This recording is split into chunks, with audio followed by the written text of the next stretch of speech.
We're going to talk about the work of Paolo Roversi and what makes his imagery so special, because there's a lot of different factors and it's not just the lighting. He's had a really big impact on fashion photography and just photographers in general. But a lot of people ask, like, his lighting style. It's really not that complicated, but it's a combination of a lot of different factors that come into play in his work, using really old school traditional techniques. First thing to look at is the basics of the camera he made his name on, but I have something similar. Let me just grab it. So he uses a camera like this, similar to this. There's no lens in this right now because it'd be too heavy for me to swing around, but it's a big 8x10. Now that's really important because it changes the way that he sees the picture. On the back of this camera, the big focusing screen. And the image that you see on there, it's upside down and it's back to front. It's very slow, it's very deliberate, and it's about looking and seeing what the light's doing and a kind of a meditative space. So that's one thing, the camera, that's super important. But also we gotta look at the film that goes into it, which I have here. So where he really made his name and became like super famous was shooting on his 8x10 Polaroid film. Film is really big, it has really great detail, and it's a very slow, deliberate process. It holds color really well, and it has a really definite tonal quality that you'll always recognize as Polaroid. But also his actual exposures are really slow. He might be taking a picture where the shutter is open for 3 seconds, 5 seconds, 10 seconds, maybe really long periods of time as well, much longer than this. And to understand his lighting, let's take a quick look at his studio. It's a really old school studio in Paris, wooden floors, daylight coming into it, kind of got this dusty old vibe. He's not using strobe lighting, he's using constant lighting. So like HMI lighting, hot lights, like old school film lights. But predominantly he likes to use window light, and if possible the light is reflected in some way. But the thing that he's really known for in terms of his imagery is created by torchlight. Now light painting is like one of the oldest techniques in photography. I think it's the thing that like every photographer learns when they're first starting out. How to do long exposures and paint with light. But he just has powerful torches, like mag lights, that he paints the subject in. And he's physically doing it himself, or he was for a long time. So he'll stand in front of the subject and he'll just put a torch and he'll just shine the torch in the areas where he wants the image to come forward. It allows part of the image to blur. The model is posed and he's painting the light in with 3 different color torches over like 10 or 20 seconds.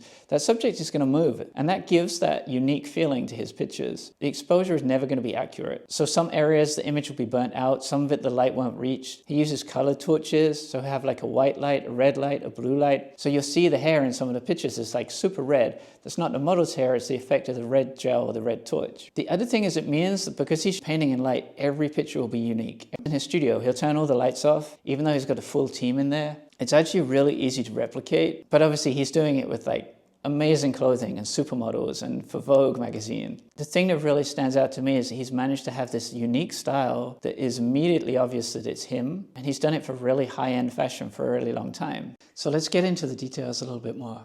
What is he doing? How does it work? And what other ways of working has he got? Because he does also shoot digital. He shoots, like I said, with daylight and also some reflected light, and he also has a mirror series. But let's look at the torchlight thing first, because I think it's the most interesting, and it's the area where his work really stands out. What you can see once you know it's torchlight and you look back at the images, you can literally see the direction of the light on the face or on the clothing. So like in this image, you can just see the movement of the light. But there's a couple of interesting videos that I found also when I was looking into this. And there's one from Show Studio, which I play now, with a set designer that worked in his space in discussion with Nick Knight. And he's just talking about his surprise with the torches and didn't know that's how Paolo Roversi was working. He's got like a bunch of torches and he goes, oh, maybe we try red. And he goes up to the model and he turns his torch on and he's literally painting with light. Yeah. And then goes away and goes, maybe I try some blue. And he gets some blue into this and that. And then the lights come back on. It's simple. It's a torchlight with a gel over the front of it. And he's just getting in close and he's just moving around in the way that he wants to and literally painting in light. Because the exposures are long, let's say he's got a 10-second exposure, then maybe he's got like 3 or 4 seconds, which is white light.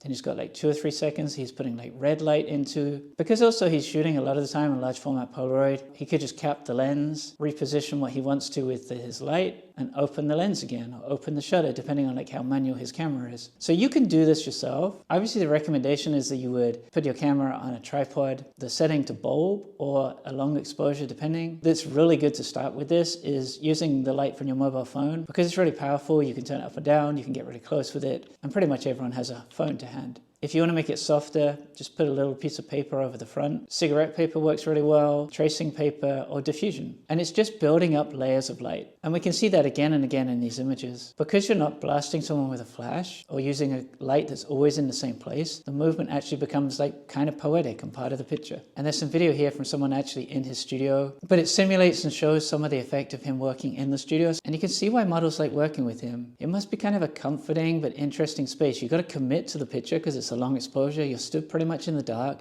and there's just someone moving around with a torch. Like, it's a psychological picture. That's the thing that I think makes it so interesting at the same time. And then let's just look briefly at the mirror series, and that gets the extra quality. So it has that kind of element that Nick Knight uses sometimes, Nadav Kanda uses a lot, of this sort of textural layer to the photograph. You can't quite place what it is. And he achieves this by shooting in a mirror. Again, it's kind of a common thing, shooting in mirrors and reflective surfaces. Photographers have done that forever, but he does it in a beautiful way. It just adds a layer of mystery. The model is staring at themselves or the reflection. They're not staring into a camera. And the photographer is near them, but not staring at them. It's a very different dynamic. And then the other thing is this idea of using window light and just a light streaming through a window, but not putting a person necessarily directly in that light. He talks about the quality of light a lot. And I think it's really important to see that he is a master of light, but he loves light quality. He's like playing with light. A lot of photographers, when they start, even with studio lighting, they kind of throw a lot of light at someone. But he's playing with shadows, and he's also stripping away as much light as possible, but giving you enough that you can still read the image. In the same way that like a painter might do. And there's some of his digital work, obviously. He shot like Pirelli calendars. It's less about the camera you're shooting on, although that is kind of important. It's more about what can your light do for you. The light is like working in service of the picture. So I hope that helps. I think it's really, really beautiful work. And if it gives you a starting point to think, how can I produce work like him in the studio? Then that will be a beautiful thing. There's so many images I couldn't show because YouTube would restrict the video, but there's some really beautiful work out there. And thank you for watching.